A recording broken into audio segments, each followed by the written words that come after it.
The bill I'm about to sign into law, Senate Bill 1070, represents another tool for our state to use as we work to solve a crisis that we did not create and the federal government has refused to fix. The crisis caused by illegal immigration in Arizona's porous border. This bill, the Support Law Enforcement and Safe Neighborhoods Act, strengthens the laws of our state. It protects all of us, every Arizona citizen, and everyone here in our state lawfully. And it does so while ensuring that the constitutional rights of all in Arizona remain solid, stable, and steadfast. I will now sign Senate Bill 1070.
For weeks, this legislation has been subject of vigorous debate and intense criticism.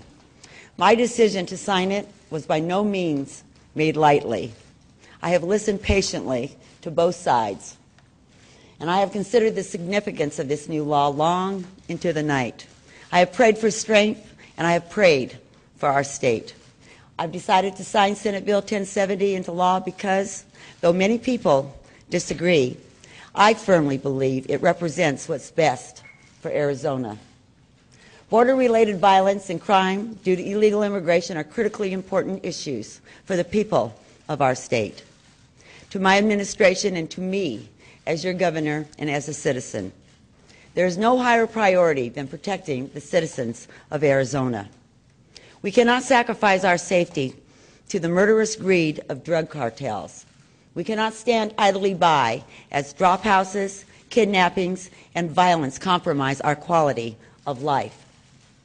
We cannot delay while the destruction happening south of our border, our international border, creeps its way north. We in Arizona have been more than patient waiting for Washington to act. But decades of federal inaction and misguided policy have created a dangerous and unacceptable situation. Yesterday, I announced the steps I was taking to enhance security along our borders. Today, with my unwavering signature on this legislation, Arizona strengthens its security within our borders. Let me be clear, though. My signature today represents my steadfast support for enforcing the law, both against illegal immigration and against racial profiling. This legislation mirrors federal laws regarding immigration enforcement, despite erroneous and misleading statements suggesting otherwise. The new state misdemeanor crime of willful failure to complete or carry an alien registration document is adopted verbatim from the same offense found in federal statute. I will not tolerate racial discrimination or racial profiling in Arizona. Because I feel so strongly on this subject, I have worked for weeks with legislators to amend Senate Bill 1070 to strengthen its civil rights protection. That effort led to new language in the bill, language prohibiting law enforcement officers from, and I quote, solely considering race, color, or national origin in implementing the requirements of this section, end of quote. The bill already requires that it, and I quote again, shall be implemented in a manner consistent with federal laws regulating immigration, protecting the civil rights of all persons, and respecting the privileges and immunities of the United States citizens." End of quote. While the general protection was already included, I believe the issue is so important we needed to make it crystal clear, and I believe that we need to more than simply inscribe it in the statute. Words in a law book are of no use if our police officers are not properly trained on the provisions of Senate Bill 1070, including its civil rights provisions. Today, I am issuing an executive order directing the Arizona Peace Officers Standards and Training Board, AZ Post, to develop training to appropriately implement Senate Bill 1070. Importantly, this training will include what does and does not constitute reasonable suspicion that a person is not legally present in the United States. Currently, AZ Post serves approximately 170 law enforcement agencies, encompassing over 16,000 sworn peace officers and 9,000 correctional service officers, and its 16 training academies.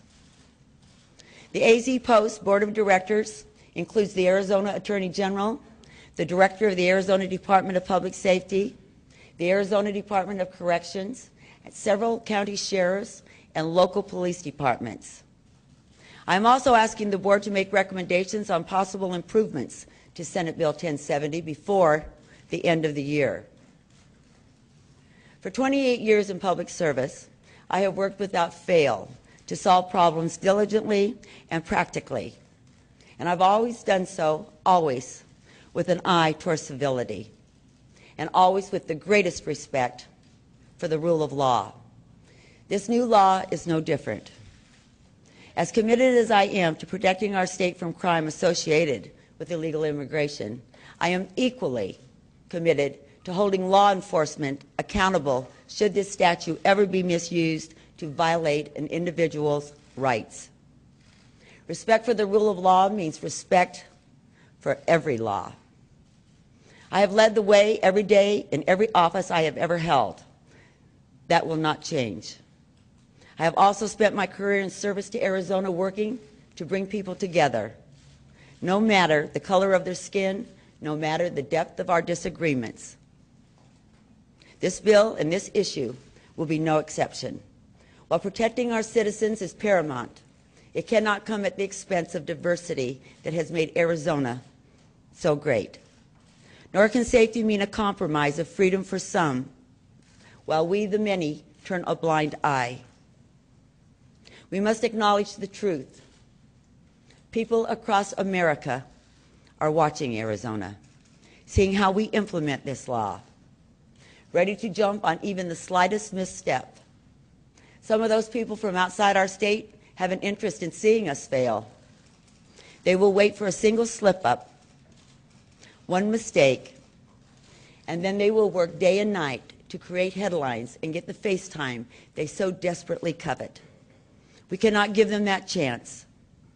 We must use this new tool wisely and fight for our safety with the honor Arizona deserves. We must react calmly.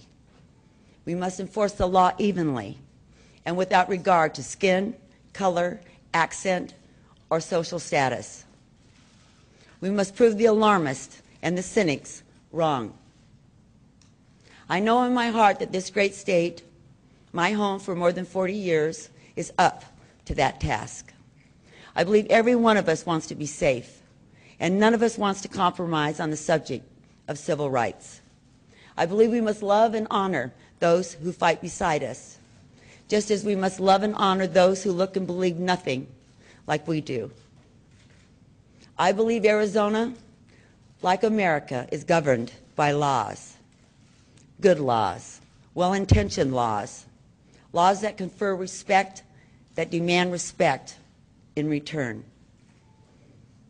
In his third State of the Union address, President Theodore Roosevelt said, and I quote, "No man is above the law, and no man is below it.